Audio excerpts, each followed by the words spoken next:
Hi friends, so in this lecture we will talk about toroid. So basically what is toroid? As you see in this figure, toroid is a solenoid which is turned in a circular fashion, right? So this is solenoid which we discussed in our previous class, and if we turn it like this, in this way, in a circular way, then it becomes toroid. It's exactly the same thing actually, but only the one which is in the circular way.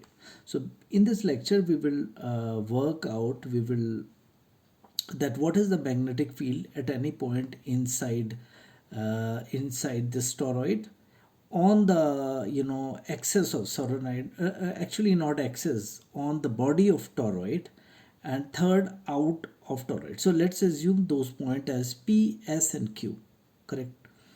Now let's start with P. So P is a point in a free space inside solenoid. So let's start with this. So at P, and P is what? Free space, at free space inside solenoid.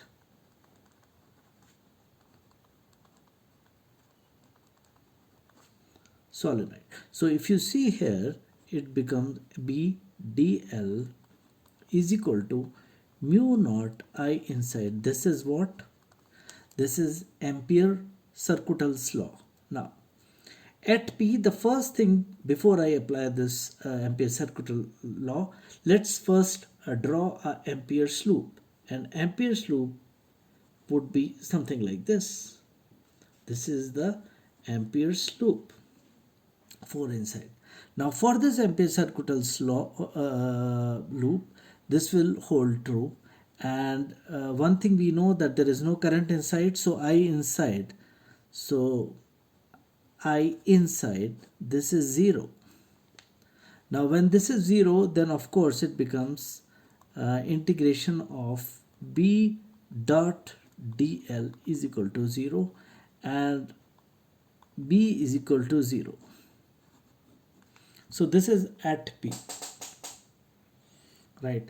Now let's talk about, let's take outside point Q. So let's take, I will draw it here, outside at point Q. Now at this point Q, again what we will do is we will just first draw an Ampere's loop around this toroid at this point Q. Now again applying the same Ampere Circuital's law equation, we have dl is equal to mu naught I inside. Now in this case, remember, it's again the same equation which we apply for Ampere Circuital's law.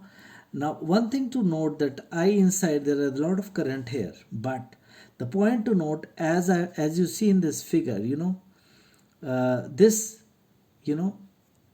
this is all X. This is current which is coming inside, and I am denoting it by X.